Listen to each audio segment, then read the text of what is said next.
Mais voilà, comme on l'a évoqué, donc avec ce camp, on a vécu 10 jours avec une quarantaine de jeunes. Et vraiment, ça aurait été des moments bénis, réellement bénis, même s'il y a eu beaucoup de défis. Et je dois vous dire un grand merci pour tous ceux qui ont prié pour ce camp, prié pour le staff, prié pour les jeunes, parce que ça nous a vraiment portés. Et j'ai été heureux de pouvoir vous solliciter aussi pour la prière. J'ai ressenti vraiment le besoin d'être porté non seulement à l'intérieur du camp, mais aussi en dehors. Alors merci pour vos prières qui nous ont vraiment, vraiment gardés et vraiment portés jusqu'à la fin de ce camp qui a été très beau et magnifique, je crois, pour ces jeunes. Et donc au-delà de la joie, il y en a eu, de l'amusement, il y en a eu beaucoup, du fun. Il y a eu beaucoup de bons échanges avec tous ces jeunes. Mais en fait, notre réel fardeau, en tant qu'équipe, en tant que responsable de ces jeunes, c'est bien sûr qu'ils ne repartent pas comme ils sont venus. Je pense peut-être tous les ans, je fais cette même prière, Seigneur, qu'il n'y ait pas un seul qui reparte comme il est venu, avec le même fardeau, avec les mêmes douleurs, avec la même souffrance, avec la même non-connaissance de Dieu. Et c'était notre désir, notre prière, que ces jeunes puissent faire un pas de plus avec Dieu et lui confier leur vie. Et en fait, c'est bien sûr notre prière, notre fardeau pour toutes les années, évidemment. Mais cette année était particulièrement propice à ça, avec le thème que nous avons suivi en fait tout le long de ce camp. Et en fait, c'était en gros connaître Dieu, mieux connaître Dieu. Et on voulait, voilà, au travers de ces messages, au travers de différents attributs de Dieu que nous avons étudiés avec eux, de sa personne, notre désir, c'était de voir ces jeunes qui entament ou nourrissent une relation profonde et sincère avec leur Créateur. Et du coup, j'aimerais vous partager en fait quelques pensées sur cette question. Je vais bien sûr reprendre quelques éléments que j'ai pu partager à ces jeunes. Ça permet d'avoir votre retour aussi, si vous pouvez me dire, il a dit n'importe quoi à ces jeunes. J'espère quand même pas. Matthieu 18. Mais voilà, quelques pensées sur ce thème-là, pour des jeunes, pour apprendre à connaître Dieu. Et en réalité, en fait, c'est possible pour n'importe qui et à n'importe quel âge. Qu'au travers de cette réflexion, vous aurez aussi quelques clés pour parler autour de vous, pour apprendre aux gens autour de nous à connaître réellement Dieu. Mais d'abord, j'aimerais vous inviter à un petit jeu, c'est un petit quiz. Pas besoin d'être le plus rapide, il n'y a pas de points à gagner, il n'y a pas de M&M's ou quoi. On donnait des M&M's aux jeunes, des choses. Vous allez voir que c'est assez facile, mais voilà. Est-ce que vous connaissez cette personne? Oui. C'est qui, Christian? Tu connais? Cristiano Ronaldo, bien sûr. Voilà, un des plus grands joueurs de foot, en tout cas des dernières décennies, bientôt presque à la retraite.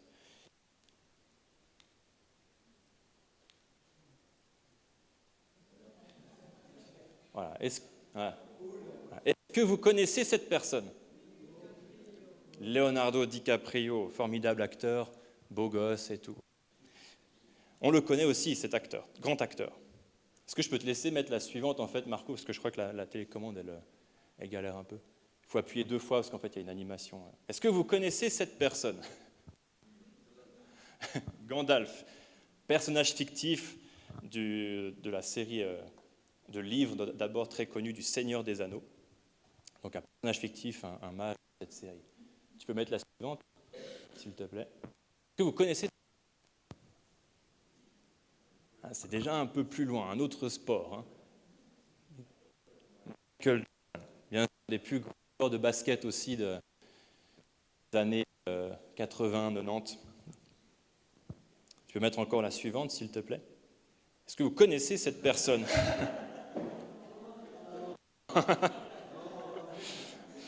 On ne le connaît plus. Emmanuel Macron, président de la France.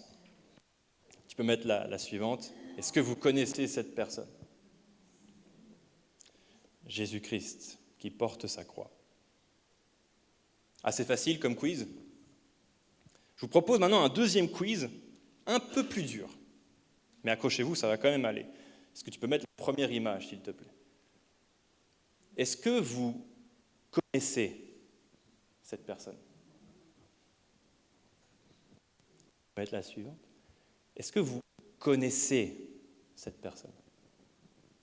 Non plus. Est-ce que vous connaissez cette personne fictive intimement? Non. Est-ce que vous connaissez cette personne? Non plus. Est-ce que vous connaissez cette personne? Vous voulez peut-être serrer la main, ça serait plus possible. Et est-ce que vous connaissez?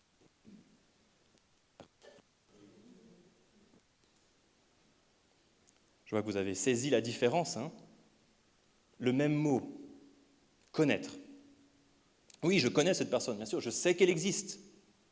Mais est-ce que vous connaissez intimement, personnellement, cette personne?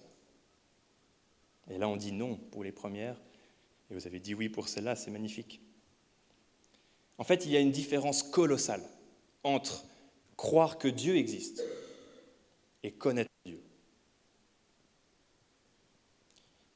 Et on va voir un peu cette différence justement ensemble. Et je vais m'appuyer sur le chapitre 17 de l'évangile de Jean, si vous voulez suivre avec moi aussi. Ce sont les versets 1 à 8. Une prière de Jésus pour ses disciples. Et on va voir justement 3 aspects du fait de connaître Dieu, 3 aspects qui impliquent le fait de connaître Dieu. Jean 17, versets 1 à 8.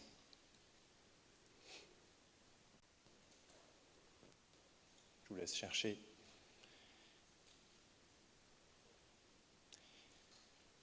Après ces paroles, Jésus leva les yeux vers le ciel et dit : « Père, l'heure est venue. Révèle la gloire de ton Fils, afin que ton Fils aussi révèle ta gloire. Tu lui as donné pouvoir sur tout être humain, afin qu'il accorde la vie éternelle à tous ceux que tu lui as donnés. Or, la vie éternelle, c'est qu'ils te connaissent, toi le seul vrai Dieu et celui que tu as envoyé, Jésus-Christ. J'ai révélé ta gloire sur la terre, j'ai terminé ce que tu m'avais donné à faire. Maintenant, Père, révèle toi-même ma gloire auprès de toi, en me donnant la gloire que j'avais auprès de toi avant que le monde existe. Je t'ai fait connaître aux hommes que tu m'as donnés du milieu du monde. Ils étaient à toi et tu me les as donnés, et ils ont gardé ta parole. Maintenant, ils savent que tout ce que tu m'as donné vient de toi.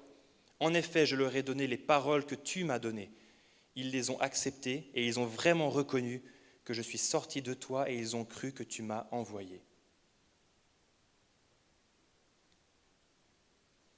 Jésus-Christ qui parle du fait qu'il a été envoyé par son Père dans un but précis, annoncer ce que le Père avait comme message pour l'humanité. Et donc d'abord, la première grande différence qu'il y a entre croire que Dieu existe et connaître Dieu, dire « je connais Dieu », en fait c'est d'abord une question de relation. Et même un peu plus loin, cette relation implique une dépendance. J'ai très souvent croisé des personnes qui ont pu me dire « oui, je crois que Dieu existe, je crois qu'il y a un Dieu là-haut ». Mais c'est marrant parce qu'au travers de la discussion, très souvent ça sonnait plutôt comme « oui, je connais ton blabla, mais je vais quand même faire comme je veux, sans rendre compte à personne ». Et même certains ajouteront « et Dieu, s'il est bien gentil à la fin, il verra que j'étais pas si mauvais, même si j'ai fait 2-3 bêtises à droite à gauche ». Si croire que Dieu existe, c'est ça, connaître Dieu, c'est ça, en fait, il n'y a pas de relation, il n'y a pas de dépendance. Dieu devient une excuse. Dieu devient un moyen de se rassurer, de faire quand même comme je l'entends dans ma vie. Peut-être que plus tard, je ferai un pas avec Dieu, et si Dieu est vraiment amour à la fin, il me pardonnera et m'acceptera auprès de lui. Un autre argument que j'ai aussi très souvent entendu, et notamment aussi auprès de jeunes, c'est de dire « je crois qu'un Dieu existe, mais je ne crois pas qu'on puisse le connaître, comme celui de la Bible par exemple. Parce que ce Dieu est certainement trop grand, transcendant, en dehors de toute notre compréhension, et donc je veux bien croire qu'il existe, mais on ne peut pas le connaître. » Et en un sens, c'est vrai. Si notre Dieu est créateur de l'univers tout entier, C'est-à-dire que ce Dieu doit avoir une puissance incomparable, qui me dépasse complètement, et qu'il est encore plus grand que cet univers. Et ça semble logique de pouvoir se dire, mais comment moi, petit être humain, sur un petit bout de caillou perdu dans l'univers, je peux prétendre connaître ce Dieu-là, personnellement? Comment ça serait possible? Eh bien, je relis quelques versets de Jean 17. « Or, la vie éternelle, c'est qu'ils te connaissent, toi le seul vrai Dieu, et celui que tu as envoyé, Jésus-Christ. J'ai révélé ta gloire sur la terre. J'ai terminé ce que tu m'avais donné à faire. Je t'ai fait connaître aux hommes que tu m'as donnés du milieu du monde. » Il est possible de connaître ce grand Dieu, trop grand pour moi, parce qu'il est venu lui-même.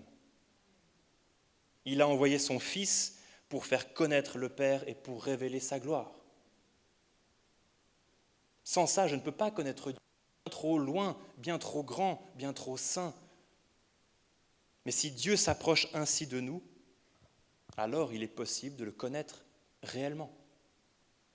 Et en fait, il faut se dire aussi que Dieu a fait vraiment le plus gros du chemin. Lui qui était dans les lieux célestes, dans une gloire incroyable, au-delà de cet univers, s'approche comme un simple homme auprès de nous. Il a fait le plus gros du chemin. Il a traversé l'immense distance qui nous sépare de lui pour venir nous rejoindre. Et nous, ce que nous avons à faire, c'est le dernier pas. C'est répondre à cette invitation, c'est répondre à cette main tendue, c'est m'approcher de Dieu et il s'approchera de moi. Mais voilà que pour Jésus-Christ, révéler la gloire du Père, ouvrir cette voie jusqu'au Père, Jésus a dû payer un prix exorbitant. Et c'est ça aussi la grande différence entre croire que Dieu existe et connaître Dieu. Dans le premier cas, Dieu devient une espèce de une force impersonnelle, lointaine, dénuée de tout sentiment en plus très souvent, et dénuée de toute volonté. Mais dans le deuxième cas, connaître Dieu, eh bien on découvre un Dieu qui nous a aimés à tel point qu'il n'a jamais désiré nous abandonner, mais au contraire, il a voulu nous sauver en envoyant son Fils pour qu'il meure à notre place, afin que quiconque croit en lui ne périsse pas, mais ait la vie éternelle. Un Dieu qui a voulu nous sauver. On a lu en plus Ésaïe 59. Sa main n'est pas trop courte pour sauver, son oreille n'est pas trop dure pour entendre encore, malgré tout le péché qui est dit juste après. Et en fait, quand on comprend cela, quand on s'approche du cœur de Dieu, qu'on peut distinguer au travers du sacrifice de son Fils, eh bien on se rend compte qu'on n'aurait rien pu faire par nous-mêmes. On se rend compte qu'au travers du sacrifice de Jésus-Christ, on peut trouver la paix, la joie, le repos. Et donc cette relation qu'il est possible d'avoir avec le Père nous montre aussi à quel point nous devons dépendre de lui. C'est pour ça que je disais qu'il y a une relation qui implique une dépendance, parce que sans lui, je ne peux rien faire. Je lis aussi un passage de Jérémie au chapitre 9. Il est dit ceci: « Voici ce que dit l'Éternel, que le sage ne se montre pas fier de sa sagesse, que le fort ne se montre pas fier de sa force, que le riche ne se montre pas fier de sa richesse, mais que celui qui veut éprouver de la fierté mette sa fierté dans ceci, le fait d'avoir du discernement et de me connaître. En effet, c'est moi, l'Éternel, qui exerce la bonté, le droit et la justice sur la terre. Oui, c'est cela qui me fait plaisir, déclare l'Éternel. » L'autre sens de connaître réellement devient avoir une relation avec l'autre et dépendre de lui. Je ne vais plus compter sur ma propre sagesse, sur ma petite force, sur ma richesse. Et parce que d'expérience aussi, personnellement dans ma vie, j'ai pu voir que c'est très lourd à porter. C'est lourd à porter quand on veut faire avec nos propres forces, notre propre intelligence. Et même essayer des fois de se débarrasser soi-même de son péché. C'est excessivement lourd. Parce qu'on se rend bien compte que c'est impossible. Connaître Dieu implique une dépendance, une relation et une dépendance à lui. Et quand on comprend réellement qui est Dieu, ce qu'il aime, ce qu'il a fait pour nous, on arrête de compter sur notre sagesse. On se confie en celui qui sait tout mieux que nous. On arrête de compter sur nos forces, mais on reconnaît nos faiblesses et on se confie en celui qui est plus fort que tout. On arrête de se confier dans l'argent, le succès, le regard des autres. On prend comme trésor le fait de connaître Dieu et d'être connu de lui. Donc déjà, retenez bien cela pour vous. Personnellement, ça peut être utile de se souvenir, si vous discutez avec quelqu'un au sujet de votre foi, de se souvenir qu'il y a une grande différence entre croire que Dieu existe et connaître Dieu. Et il y a d'abord une question de relation, de dépendance. Mais quand on dit, deuxièmement, quand on dit que connaître Dieu, c'est avoir une relation avec lui, ça nous conduit vers la dépendance, comme je viens de dire. On reconnaît que sans lui, on ne peut rien faire. Mais alors, il découle aussi naturellement que pour connaître quelqu'un et avoir une relation avec lui, il faut persévérer. Persévérer dans cette relation et l'entretenir. C'est nécessaire. Pour comprendre ça, je peux imaginer prendre l'exemple de chacune de vos vies, avec vos relations, qui ont certainement évolué tout au long de votre vie. Vous aviez des connaissances ou des amitiés à l'école, en primaire. Après, ces amitiés changent un peu si vous passez au secondaire. Certains amis restent, certains amis partent. Peut-être que vous arrivez à vous suivre encore avec les études qui continuent, le gymnase, les études supérieures. Et là, à nouveau, les amitiés changent encore. Et après, il y a cette rupture un peu plus abrupte quand on rentre dans un boulot. Les anciennes amitiés de l'école, des fois, disparaissent. Les collègues deviennent des amis. Des fois, on change de boulot. Et ça change encore les amitiés.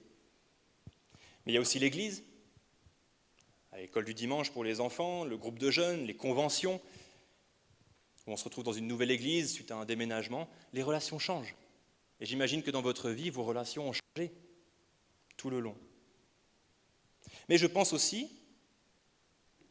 qu'il y a des relations que vous avez gardées dans vos vies, que vous avez entretenues, malgré la distance, malgré des chemins de vie différents, parce que vous entretenez cette amitié, elle reste. Et c'est possible, malgré la distance. Et en fait, c'est fou aussi de se dire que même dans une famille, c'est aussi le cas. Que les liens peuvent changer en fonction des aléas de la vie, en fonction de la manière dont cette relation est entretenue.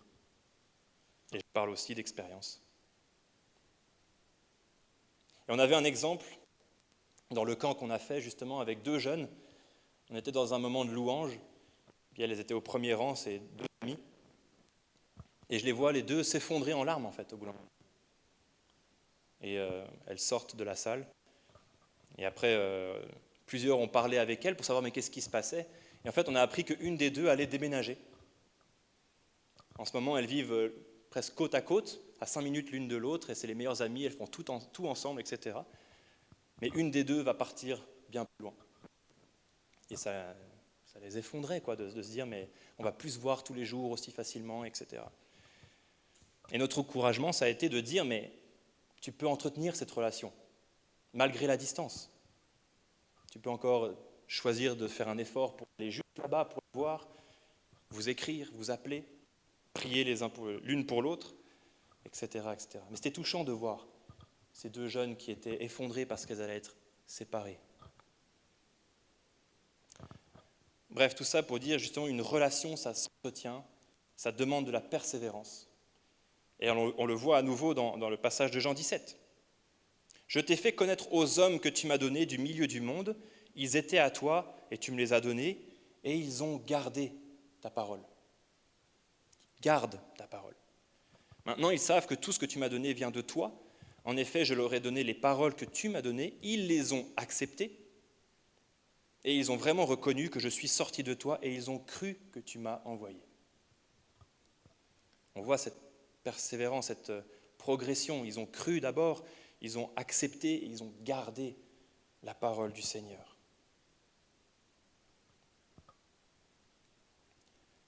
parlant de persévérance pour entretenir cette relation avec Dieu, je dois dire qu'il y a un passage dans la Bible qui, pour moi, je dirais, est sans doute celui qui me terrifie le plus, ou celui qui me défie le plus. C'est pas que j'ai peur de Dieu, c'est pas du tout ça. J'ai confiance dans mon Seigneur. Mais en fait, c'est un passage qui me pousse à prendre au sérieux ma relation avec Dieu. Et les mots que le Seigneur Jésus utilise sont très forts, vous allez voir. Mais ça nous invite vraiment à prendre au sérieux cette relation avec Dieu, ne pas jouer avec lui ou feinter d'être fidèle dans cette relation alors qu'au fond je la néglige. Ce passage, c'est Matthieu 7, versets 21 à 23. Ceux qui me disent « Seigneur, Seigneur » n'entreront pas tous dans le royaume des cieux, mais seulement celui qui fait la volonté de mon Père céleste. Beaucoup me diront ce jour-là, « Seigneur, Seigneur, n'avons-nous pas prophétisé en ton nom? N'avons-nous pas chassé des démons en ton nom? N'avons-nous pas fait beaucoup de miracles en ton nom ?» Alors je leur dirai ouvertement, « Je ne vous ai jamais connu. Éloignez-vous de moi, vous qui commettez le mal. » Il est dur ce passage, franchement. Et on voit d'abord, dire « Seigneur, Seigneur », ça ne suffit pas. Dire « Je crois qu'un Dieu existe », mais ça ne change rien, rien ne se passe, ça ne suffit pas. Et ce passage est je dirais, choquant pour moi parce qu'il va plus loin. Même des gens qui vont chasser des démons, prophétiser dans le nom de Jésus, faire des miracles dans le nom de Jésus, Jésus va leur dire « Je ne vous ai jamais connu ». Ça me fait peur en fait. Pas parce que Dieu me juge ou serait injuste envers moi ou quoi, mais parce qu'en fait je dois faire gaffe à ma relation avec Dieu. Pourquoi est-ce que je fais les choses? Jésus a dit, mais ceux qui me disent Seigneur, Seigneur n'entreront pas tous dans le royaume des cieux, mais seulement celui qui fait la volonté de mon Père céleste. Ça veut dire qu'on peut faire des miracles et tout ça, mais sans faire la volonté du Père. Et moi, ça me travaille de me dire, mais pourquoi est-ce que je fais les choses?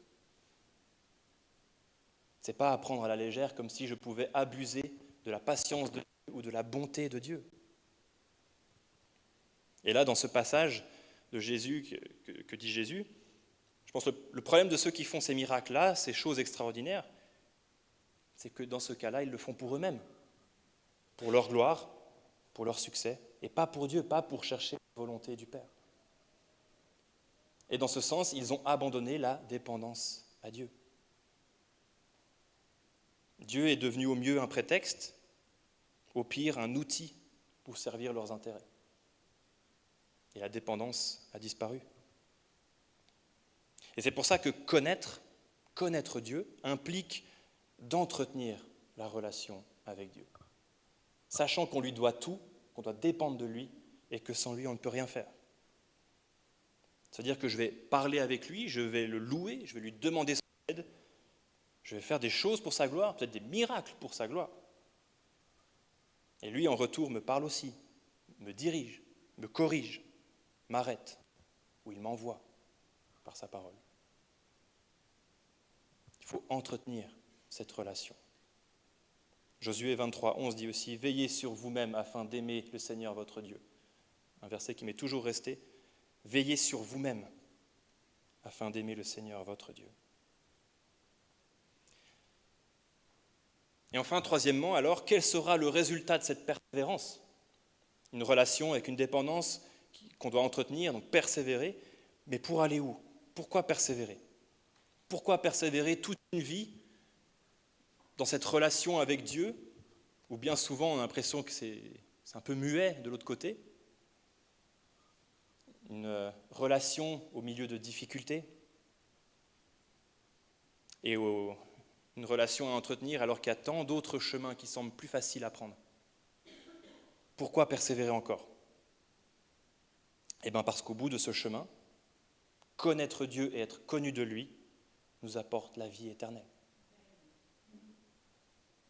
Et si par amour Dieu s'est approché de nous, si son Fils a choisi de se donner librement pour nous, pour racheter nos péchés, pour nous libérer de cet esclavage et de la mort, ce n'est pas pour que nous mourions, mais pour que nous ayons la vie en lui et que nous l'ayons en abondance. Jean 11, 25, 26, « C'est moi qui suis la résurrection et la vie. Celui qui croit en moi vivra, même s'il meurt. Et toute personne qui vit et croit en moi ne mourra jamais. » Jean 10, verset 10, « Le voleur ne vient que pour voler, égorger et détruire. Moi, je suis venu afin que les brebis aient la vie éternelle et qu'elle l'ait en abondance. » Et Jean 17, 3, le passage que nous avons lu en introduction, « Or, la vie éternelle, c'est qu'ils te connaissent, toi, le seul vrai Dieu, et celui que tu as envoyé, Jésus-Christ. » Connaître Dieu et être connu de lui, ça nous amène à la vie. Et cette vie est intimement liée à la présence même de Dieu. Justement, dans Jean 17, 3, quand il est dit que la vie éternelle, c'est qu'ils te connaissent, on comprend que, avec tout ce que nous venons de dire, que cette relation avec Dieu ne sera pas une relation à distance. Il viendra un jour et nous pourrons être dans l'intimité même de Dieu. Vous savez, quand nous entretenons une relation amicale ou sentimentale avec quelqu'un, il semble évident qu'à un moment donné, on aimerait bien revoir ou voir la personne, en face à face. Difficile d'imaginer un mariage où on ne fait que de s'écrire des textos. Il est difficile de parler de relation dans ce cas-là. Un couple qui ne se verrait jamais, c'est compliqué. Des amis qui ne se voient jamais, c'est compliqué. Une famille qui ne se voit jamais. Mais cette relation vivifiante avec Dieu ne sera pas une relation à distance. Elle sera une relation en face à face. Et en fait, ça correspondra à ce que Dieu a toujours voulu. Il a toujours voulu vivre au milieu de son peuple afin de le conduire, afin de l'éclairer, afin de le protéger, afin de le faire vivre. Lévitique 26. « J'établirai ma demeure au milieu de vous, et mon âme ne vous aura point en horreur. Je marcherai au milieu de vous, je serai votre Dieu, et vous serez mon peuple. » Dieu a toujours voulu habiter au milieu de nous. Et ce sera enfin vraiment le cas quand il reviendra. Alors comprenez bien que la vie éternelle, ce n'est pas que de vivre sans fin, ce n'est pas qu'une récompense qu'on reçoit à la fin parce qu'on a été bien gentil, ce n'est pas qu'un lieu dans le ciel où tout est beau et paisible, c'est d'abord et avant tout se retrouver dans la présence même de notre Créateur, du Tout-Puissant, de celui qui est saint, juste, de celui qui nous a aimés le premier, de celui qui s'est offert en sacrifice pour nous, de celui qui est la source de la vie, et en fait de celui que l'on peut appeler Père. Connaître Dieu, c'est savoir que l'on peut appeler Dieu notre Père, et qu'il nous veut alors à ses côtés comme un père veut ses enfants auprès de lui.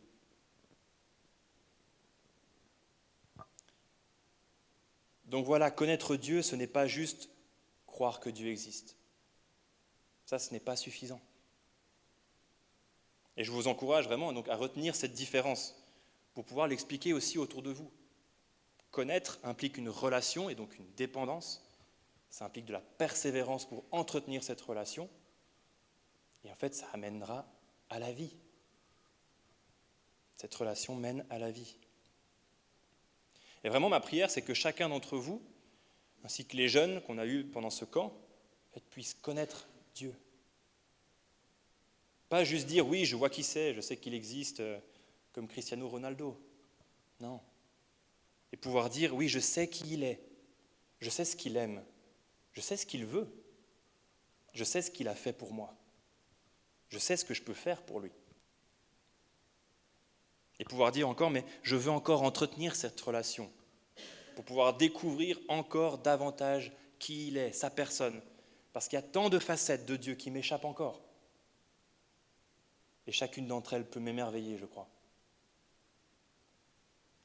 Je vous partage un témoignage que j'ai entendu d'une grand-maman, j'ai vu ça en ligne, qui se posait cette question, mais en fait, si on vit éternellement auprès de Dieu, au bout d'un moment, De quoi va être nourrie notre louange? Qu'est-ce qu'on va faire au bout d'un moment? On aura tout vu, tout fait.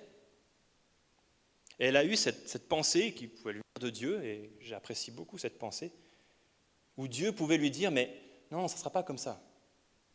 Chaque jour, je te révélerai une petite facette de qui je suis. Et tu pourras me louer pour ça. Et puis, le lendemain, je te révélerai une autre petite facette de qui je suis. Et tu pourras me louer pour ça. Et le surlendemain, je te révélerai encore une petite facette de qui je suis. Et tu pourras me louer encore pour ça. On ne connaîtra jamais Dieu pleinement. Et en fait, ça va prendre une éternité pour le connaître. Mais en fait, c'est un chemin magnifique, passionnant, et pavé d'émerveillement aussi, face à ce grand Dieu que nous avons, et que l'on peut connaître, parce qu'il s'est approché de nous. Encore.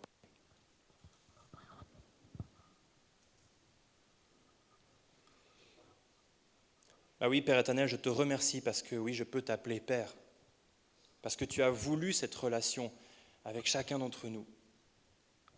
Seigneur, on l'a lu, avec tout ce péché qu'on pouvait faire, tout ce péché qui était en nous, tu as quand même voulu t'approcher de nous pour nous sauver.